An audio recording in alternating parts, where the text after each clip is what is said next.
Hello, my name is Jaru, and today I am talking about Deltarune. Or to be more precise, I will be explaining why I am a proponent of third entity theory. I've struggled to communicate clearly on this front in the past because discussions about this theory often spiral into my more elaborate ideas, or into debates about meta-narrative in video games. So to avoid those traps, I am going to keep this discussion as grounded as possible. No Azrael's dust, no Oberon's smog, no deep dives into what a meta-narrative is, just the core facts and why they lead me where they do. First, definitions. In Deltarune, Kris is possessed by the Red Soul. Within the theory community, there are two major interpretations regarding the nature of this possession, and these two schools of thought are colloquially referred to as player soul theory and third entity theory. Player soul theory argues that the only entity involved in Kris's possession is the player. The soul is not a separate character, it is our diegetic avatar. It is not literally our soul, but rather an in-world representation of our presence. It's worth noting that there are many variations of this theory, as even staunch proponents of player soul theory still disagree about various details, such as where the soul came from, how it relates to Kris, whether it's artificial, stolen, etc. But those details are not too important for the purposes of today's discussion. What does matter is this. A major appeal of player soul theory is its meta angle. Specifically, the idea that Deltarune explores what happens when the player and the protagonist are at odds. Through this lens, the game becomes about control itself, about the ethics of puppeteering a character. This is compelling and understandably popular, but this focus on preserving a pure player-Kris dynamic often leads to resistance towards anything that complicates that relationship, including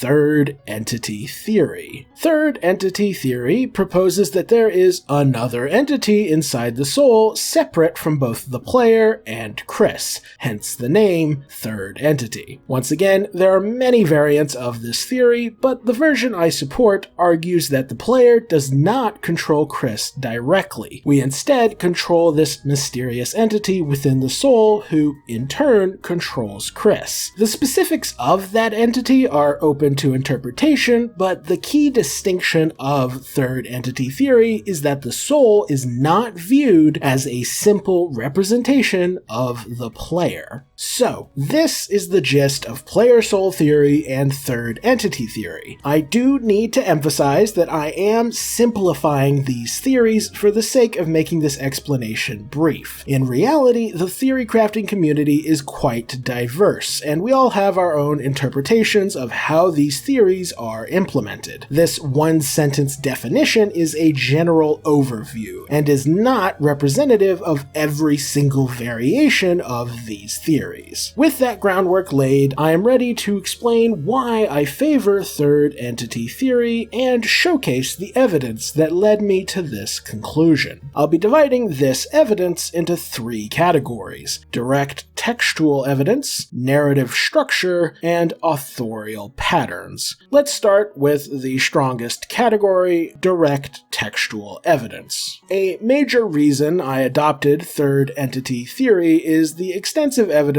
that Kris has been possessed since before the game begins. First of this evidence is this birdcage in Kris's room. It is described as having seen many crashes, and there is a suspicious bloodstain nearby. And by the end of Chapter 1, we understand why. When Kris wishes to regain control of their body, they violently remove their soul and throw it into this cage. The implication is clear. The birdcage was already being used to contain the soul before Chapter 1. The many crashes comment combined with the bloodstains suggests this is not a first-time event, and since the only known reason Kris has for removing the soul is to regain control of their body, that heavily implies they've been dealing with this possession for a while. well, long before the player ever got involved. This, of course, is a problem for player soul theory, because Kris obviously couldn't be possessed by the player before the beginning of the game. The player cannot be the origin of a dynamic that is already ongoing, which leads to a necessary conclusion. If the soul has been constraining Kris since before the game begins, then something other than the player must have been involved, a third entity, and it has likely been there for some time. Kris's behavior reinforces this conclusion. When the game begins and they are clearly being puppeteered, they don't panic, they don't seek help, and they don't confront us. Instead, they behave like someone accustomed to this situation. More than that, they behave like someone who has developed a full-blown routine for managing this condition. Kris even demonstrates awareness of a technique for removing their own soul, which not only grants them full control of their body, but also somehow doesn't kill them. And I'm not even talking about the way they can survive without a soul. I'm talking about the way they graphically impale their own chest and just walk it off. Real humans are not physically strong enough to thrust their own hand through their ribcage and into their chest cavity. That is not physically possible. The fact that Kris can do this and not only survive, but also instantly heal from having their chest excavated, all seems to suggest that Kris is much more than a regular human controlled by a player. Even if you argue that this is all metaphysical and that Kris isn't literally impaling themselves, the fact that they even know they can do something like this suggests they have been possessed for a while and have had time to prepare and practice this technique. Notably, the evidence I've discussed thus far is just what we are given in Chapter 1, and it's already more than enough to support the idea of a pre-existing possession. Once we get to Chapter 2 and beyond, the pile of evidence only grows larger.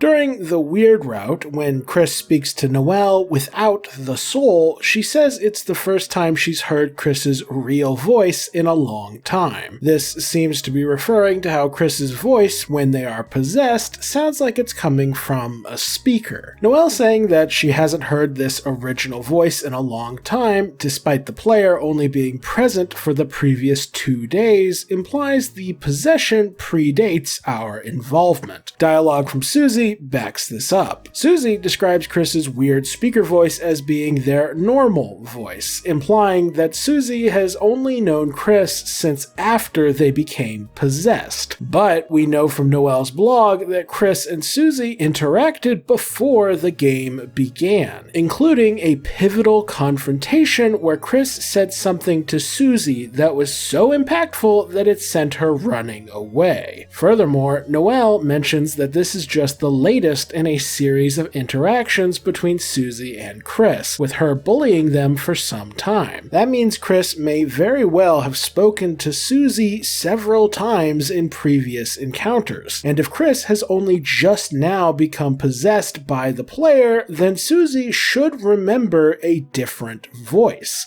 But she doesn't. This implies that in all her previous interactions with Kris, they still had this possessed speaker voice that she mentioned. And if the weird speaker voice predates our arrival, then so does the possession. With that said, there is one counterpoint I'd like to address. In the normal route of Chapter 4, Noelle describes Kris's current voice as how they've sounded recently. Now, if you interpret recently to mean specifically in the last 2 days, then that could imply the possession began with the arrival of the player. However, that requires a very specific reading of this line, and it conflicts with the birdcage, the bloodstain, Kris's behavior, the blog post, Susie's description of Kris, and Noelle's own description from the weird route. As such, I think this recently line was meant to be a vague explanation of one of Noelle's earlier lines in this chapter. Specifically, upon inspecting Carol's heart-shaped pillows, Noelle mentions how Kris used to pretend to rip out their heart and chase her around when they were kids. If taken literally, this could imply Kris has been possessed for a decade or more. But thanks to this recently line, we know that isn't the case. As such, rather than implying Kris only became possessed in the last 2 days, I suspect this line was simply meant to clarify that the possession began at some point between their early childhood and the present day. Regardless of how you read this line, the evidence in favor of a long-term possession still thoroughly outweighs the evidence to the contrary. In fact, going back to chapter 2, Authorial herself has a line suggesting that this possession isn't new. When Kris goes to wash their hands, remove their soul, and sneak out the window, Authorial remarks that this is just something they do. Authorial obviously doesn't know why Kris spends so long in the bathroom, but she is clearly suspicious of it. And if Kris has done this exact thing before, and yet this is the first time it's happened since the player arrived, that implies there were prior instances of Kris ditching the soul in the bathroom while they snuck outside. This further suggests that Kris's possession is not a new state of affairs for this household. Outside of the evidence implying that the possession has been going on for a while, there's also the evidence surrounding the soul's characterization. Notably, if player soul theory were true, then the soul shouldn't have any characterization beyond what attributes we choose to give it. And yet, chapters 3 and 4 repeatedly emphasize the musical skill difference between Kris and the soul. Kris can play piano, the soul cannot. This was hinted at in chapter 1 and is explicitly confirmed in chapter 4 with this piano melody that the soul cannot perform, but Kris can. This moment is then repeatedly called back to, further emphasizing its importance. Meanwhile, under our control, Kris can play the guitar masterfully in chapter 3, despite having no known experience. This creates a consistent distinction. Kris excels at piano, while the soul excels at guitar. This is not neutral characterization. This is extremely specific, and under player soul theory, this becomes incredibly awkward to explain, as Deltarune players vary wildly in musical ability. Suggesting that all players are bad at piano but good at guitar is completely nonsensical. By contrast, under third entity theory, this makes perfect sense. The soul is its own character with specific strengths and weaknesses. It being good at guitar and bad at piano is totally acceptable characterization. The same applies to flirting. In chapter 4, Susie brings specific attention to how good Kris is at flirting, and Noelle's reaction indicates how completely out of character this is. Flirting is explicitly being framed as abnormal for Kris, suggesting that their ability to flirt with enemies so effectively that they surrender is a talent originating from the soul. Again, that's fine if a third entity is involved, but if the soul equals the player, then the game would be assuming that all players are charismatic flirts, which is obviously an untenable position. Individually, each of these pieces of evidence could be explained away, but collectively, they form a consistent pattern. Kris appears to have been possessed since before the player arrived, and the possessing entity displays distinct characterization separate from Kris and separate from the player. Moving on from the direct textual evidence, we can now discuss the second category, narrative structure.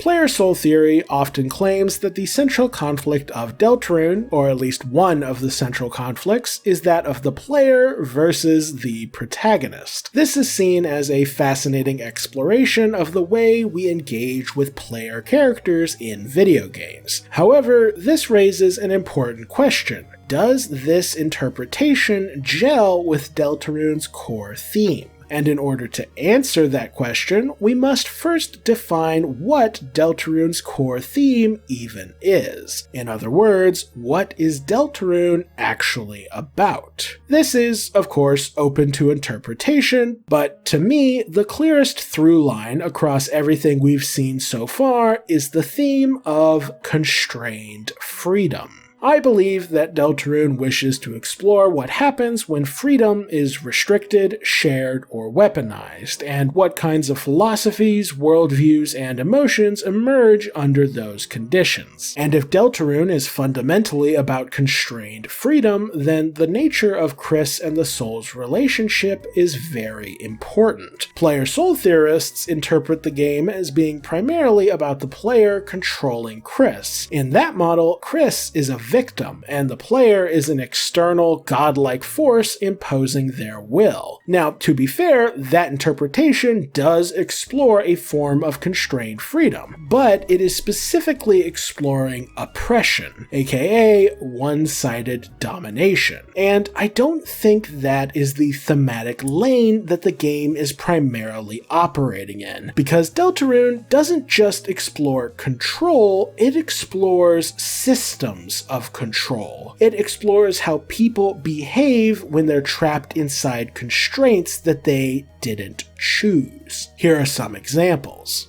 Noelle is so restrained by the expectations of her friends and family that she almost never does what she wants to do. She didn't choose to be born into this family or this society, yet they restrain her nonetheless. Birdley is so thoroughly bound by expectations to be the smart kid that it corrupts his friendship with Noelle, resulting in him using her for his own ends. It also limits his ability to make new friends due to the pseudo-intellectual persona he has adopted, while simultaneously leaving his entire sense of identity so fragile that Susie can shatter him with a few cutting remarks. Society hoisted the role of smart kid onto Birdley, and that constraint has devastated him, and Susie is trapped in a similar boat. Society has labeled her as a brute and a bully, someone whose nature is steeped in violence and cruelty. That label causes her to adopt this violent persona as a defense mechanism, even though all she really wants is for someone to believe in her. This label is so internalized at this point that it takes quite a bit of work from the old man to convince Susie that it's okay to believe that she can be something other than a brute, someone who heals and loves rather than hurting and scaring. And then there are the Darkners, who are entirely bound by their purpose of being servants for the Lightners. And this predefined role has caused every major Darkner antagonist to have a full-blown mental breakdown. With the King getting abandoned by the Lightners caused his heart to crack with hatred, leading to him becoming a tyrant who oppresses his people and even his own son. This oppression causes Lancer to feel obligated to be a bad guy, which causes him to betray Susie when he feels torn between his loyalty to his father and his loyalty to her. The Queen was so obsessed with fulfilling her role that the moment the internet went down and she felt like she wasn't adequately serving her purpose, she became a controlling tyrant who ended up hurting not only her own people, but even Noelle, despite Noelle being the very person that Queen most wanted to help. And then there's Tenna, who is so psychologically ruined by his inability to continue entertaining the Lightners that he not only became a hated tyrant, much like King and Queen before him, but he also ends up hurting and ultimately alienating his two closest friends, Mike and Spampton, the two most important people in his life, and Tenna lost them out of a desperate desire to stay relevant and interesting for the Lightners. In all three of these cases, the larger system of Darkners serving Lightners causes such suffering for these rulers that it resulted in them recreating the same oppression that they were victims of. Their tyrannical rule is a mirror of the larger system that has them ensnared. They are forced to serve Lightners, their subjects are forced to serve them, and everyone is left diminished and unhappy. This system of Darkners serving Lightners is utterly toxic for all parties involved, and yet neither side chose this path. It is a system that they were born into. Ralsei is an outlier among rulers in that he didn't become a tyrant, but that doesn't mean he survived this system unscathed. His entire sense of identity is so tied up with being a tool for Kris and Susie that he refuses to self-actualize himself, and he even emotionally punishes himself whenever he feels a desire to be more than just a servant. The fact that Rouse had no subjects to rule over could be implying that since he could not derive a sense of agency by taking freedom from others the way King, Queen, and Tenna did, Rouse instead turned his pain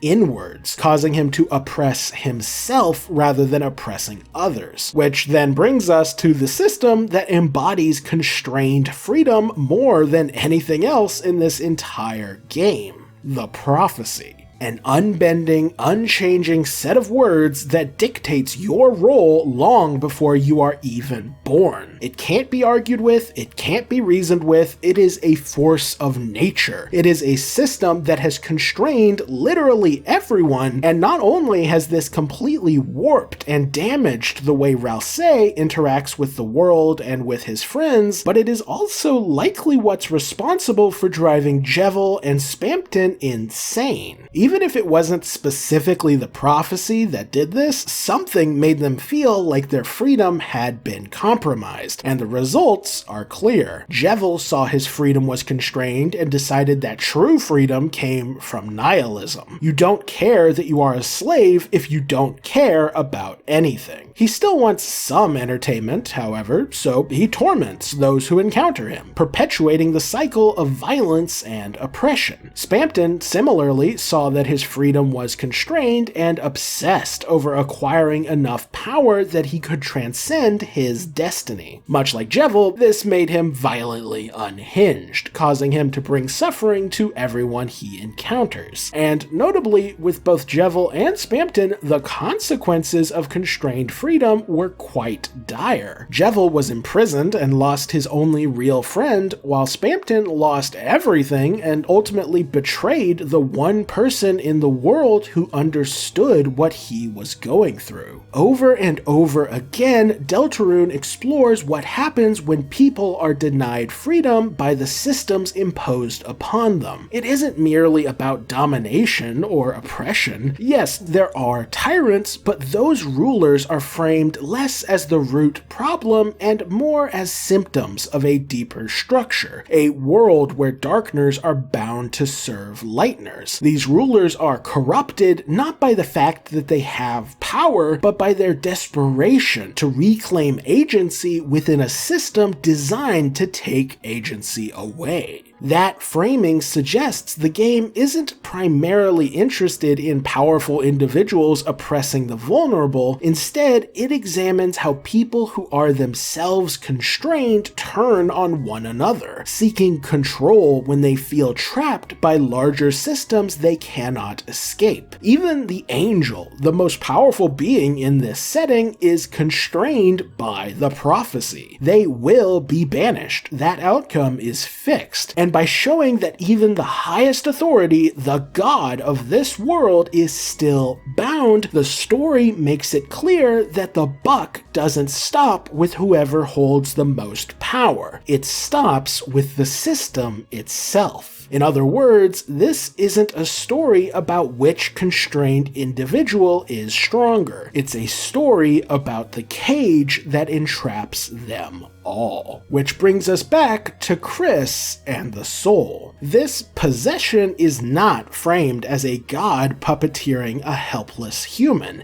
It is depicted as two entities forced to share one body, an unpleasant arrangement for both parties involved. We control Kris extensively, yes, but Kris can eject us and lock us in a birdcage. Neither side has full autonomy. Neither side communicates, nor do they cooperate. They just struggle for control. This is a story of mutual constraint, a toxic coexistence that neither chose, a shared cage. But that interpretation only functions if the soul and Kris are equally constrained. If Kris is controlled directly by the player, an entity from outside this fictional world, then their dynamic becomes metaphysically lopsided. The player is omniscient, can reset timelines, and exists beyond this world's constraints. That turns this conflict between Kris and the soul into a grand cosmic power struggle between God and man,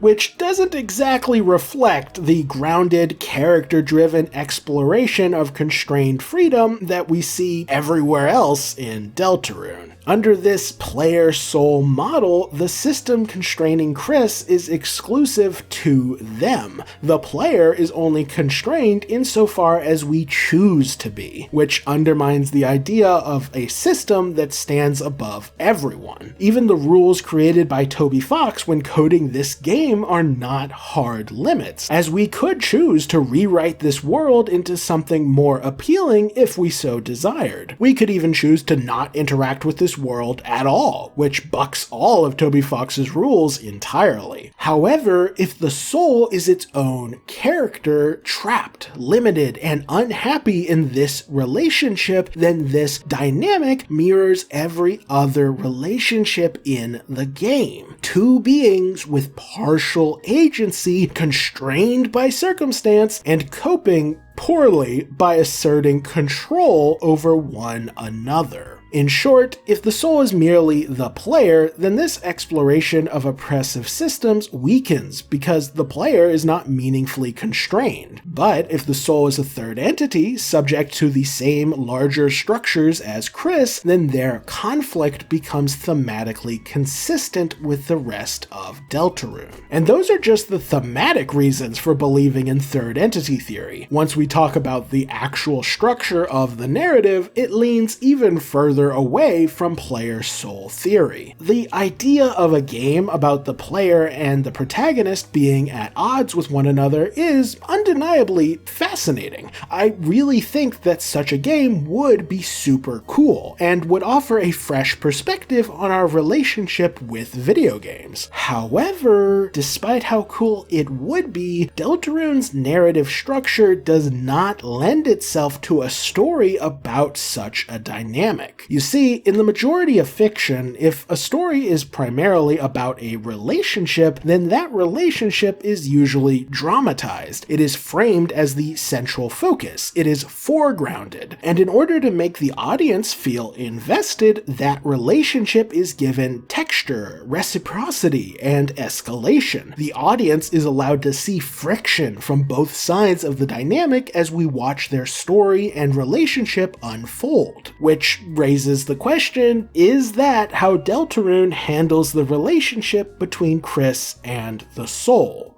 The answer, quite emphatically, is no. We may understand our side of the dynamic, but Kris is almost completely opaque. They don't narrate their thoughts, they don't directly address the soul, they don't articulate fear, anger, or resentment in any consistent manner, they don't even acknowledge the player as an entity in dialogue. In fact, they don't have dialogue at all. They are a silent protagonist. As a result, any interpretation of their feelings towards the soul has to be inferred from brief, wordless actions, such as removing the soul, locking it in a cage, or looking at the camera. Those moments are certainly striking, but they're also extremely sparse, and the information they convey about Kris and the soul's relationship is inherently vague and limited. On a structural level, the game does not build scenes around an ever-evolving player-Kris relationship. Instead, it has Kris and the soul doing their own separate things, with them barely ever acknowledging one another, with the sole exception of when they get in each other's way. The idea that this game is heavily focused on exploring the dynamic between player and protagonist becomes even more dubious once you look at the way Deltarune handles other dramatic relationships. relationships. Noelle and Queen's coercive dynamic is repeatedly foregrounded, verbalized, and escalated, allowing us deep insight into their quasi-mother-daughter relationship. Susie's dynamic with the old man is given countless pieces of dialogue and cutscenes in order to flesh out their teacher-student relationship while simultaneously granting the audience a deeper understanding of the philosophies and worldviews of both characters. Rousseau's unhealthy relationship with the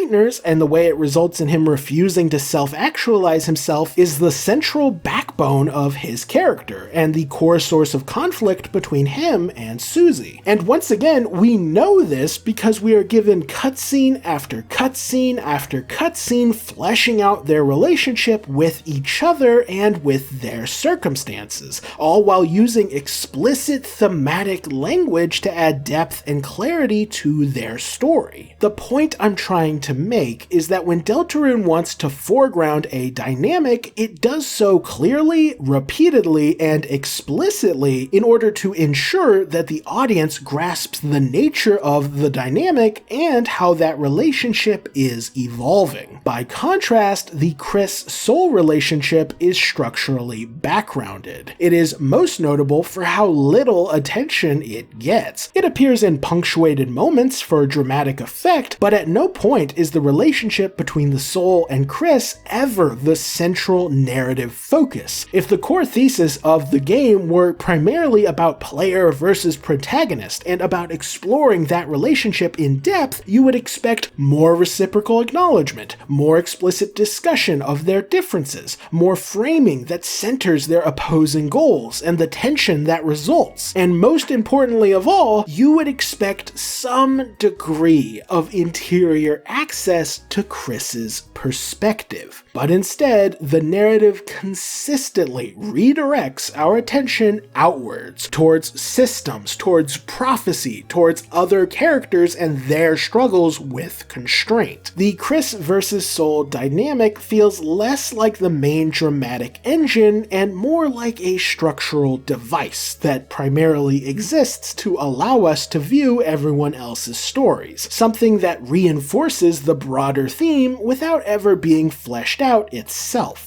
Now, that doesn't mean this relationship is unimportant, but importance is not the same as centrality. Deltarune's narrative architecture distributes its thematic weight across multiple constrained relationships and systemic pressures. It does not concentrate the majority of its dramatic emphasis on a sustained player versus protagonist duel. And in storytelling, what is repeatedly staged, verbalized, and elaborated upon tends to indicate the primary focus. The stuff that is withheld and kept opaque often functions as atmosphere, mystery, or structural tension, but it does not function as the main conflict. In short, the extreme opacity of Kris and the lack of narrative focus on the relationship between Kris and the Soul makes it seem rather unlikely that Deltarune is primarily interested in exploring the relationship between the player and the protagonist. The game simply does not allocate enough narrative real estate to that relationship for it to convincingly function as the central dramatic axis. To put it another way, if the Kris-Soul dynamic really is the game's core conflict, then why do we know so little about Kris? We are 4 chapters deep into a game that is only going to be 7 chapters long, and yet we still don't know almost anything about our protagonist, and we definitely don't know how they feel about us. Do they hate us, fear us, like us, dislike us? Do they view us as a pest to be eliminated, or as a necessary evil for accomplishing their goals? Do they think we're a ghost, or a demon, or an alien, or a god? Do they look down on us, or view us as lesser than them? How do they feel about us controlling them in day-to-day operations? We know they dislike some of our decisions, but what about choosing to flirt with enemies, or dress up like a nurse? Do they like that? Dislike that? How do they feel about us choosing to spare and recruit enemies to the hometown? Would they prefer if we used violence? Do they care about Darkners at all? Do they enjoy being made to eat moss? Do they think this Birdly statue is the coolest thing ever? I could go on, because there is so much that we don't know, but you get the point. If you were a game designer and you wanted to explore the relationship between the player and the protagonist, then wouldn't it make more sense to have an open line of communication between us? Wouldn't it make more sense to have our protagonist reacting in such a way that we can clearly see how our choices make them feel? And we know that Kris could talk to us if they wanted to. They aren't mute, yet they still refuse to communicate with us in any way. Why would you write them this way if your main goal was to explore the impact that controlling a protagonist has on their psyche? In short, when analyzing Deltarune's narrative structure, it does not incline me to believe that the relationship between Kris and the player is the core focus. Deltarune is over halfway done, and we still know almost nothing about Kris, and even less about the relationship between Kris and the soul. That does not make sense if the player-protagonist conflict is the central dynamic that Deltarune is designed to explore, which is why I think it is much more likely that Kris and the soul are just meant to be yet another story of constrained freedom in a world full of constrained freedom. They may play an important part, but they are still just one thread in a larger tapestry, and their role, for the most part, is simply to allow us the ability to observe that tapestry. To put it simply, I do not think that this game is about us.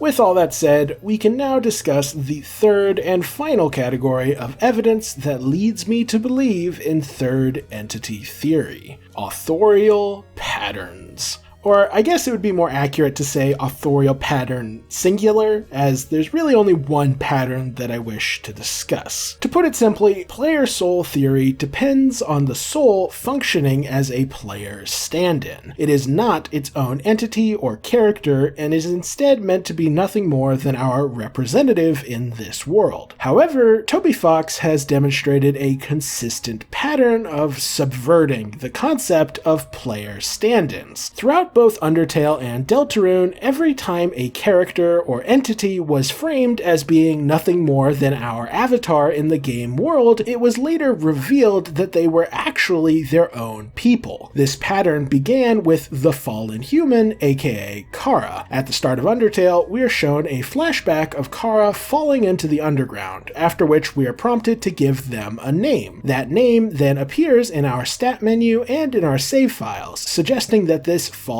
human is our faceless player stand-in. However, this is a trick. In reality, Kara was their own person, with their own history, personality, and relationships that all began and ended long before the player booted up the game. After we realize that we are not playing as the fallen human, we move on to assuming that this character is our actual player stand-in, as we have been controlling them for the entire game. However, this too is a trick. At the end of the True Pacifist route, it is revealed that the human we've been controlling is named Frisk, and Flowey explicitly makes it clear that Frisk is not the player when they beg us to let Frisk live their life. We then move on to Deltarune, where we are immediately prompted to create a vessel. We are then walked through what is effectively a character creation sequence, with this vessel being framed as the most explicit example of a player stand-in that we've seen thus far. However, as you likely guessed, this is also a trick. Before we even finish creating this vessel, the narrator drops quite the bombshell when he asks what we think of our creation, and he then promises that it will not hear. This line reveals that even though the vessel has only just been created, it already has its own identity and interiority authority independent from us, to the point that our remarks could potentially hurt its feelings. This poor vessel is then abandoned and we are dumped into Kris, the adopted human child of Authorial. Given that the most popular ending of Undertale has Frisk being adopted by Authorial, it is not unreasonable for someone to assume that this is a spiritual continuation of that story. As a result, you can very easily find yourself identifying with Kris. However, right out the gate, there's already quite a bit of evidence to suggest that Kris is their own person, as not only do they have their own unique name, history, and pre-existing relationships, but when we get to the first save file, it already has Kris's name on it. This will fill anyone with suspicion about Kris's role as a player stand-in, and any doubt that may remain is fully dashed when Kris removes their soul at the end of Chapter 1, proving that they are, in fact, their own person. For those of you who are keeping count, that makes Kris the second entity in Deltarune and the fourth entity in this series to be presented as a stand-in for the player, only to then have it revealed that they are actually their own independent people. This, understandably, makes me highly suspicious of player soul theory, as that school of thought relies quite heavily on the idea that the soul is meant to be yet another player stand-in. And call me a pessimist if you must, but if the first 4 times weren't true player stand-ins, then I really don't think the 5th time is going to be any different. In short, given Toby Fox's authorial pattern of never giving us a true player stand-in, I am very much inclined to believe that this soul is no different, and that we are actually controlling a third diegetic entity who simply resides inside this soul. Or to put it another way, Occam's razor posits that the explanation that relies on the fewest assumptions is more likely to be true, and concluding that a heavily ingrained pattern will continue to hold true requires fewer assumptions than concluding such a pattern will suddenly stop.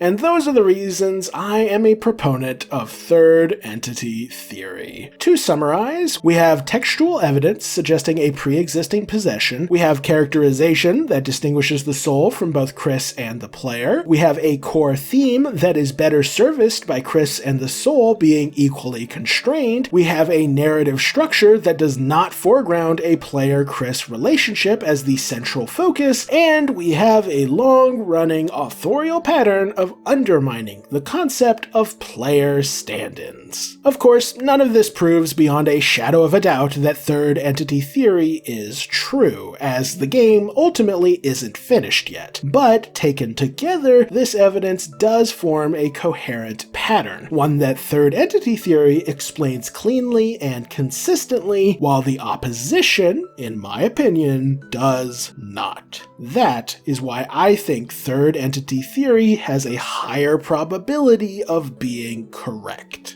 And that's about it. If you were confused about my opposition to player soul theory, then I hope this clarified where I'm coming from. And to be clear, the purpose of this video was not to convert people to third entity theory. The point was simply to explain why I believe in this theory, and also to show that my position is not rooted in personal preferences, but rather in the story, themes, and evidence presented within Deltarune.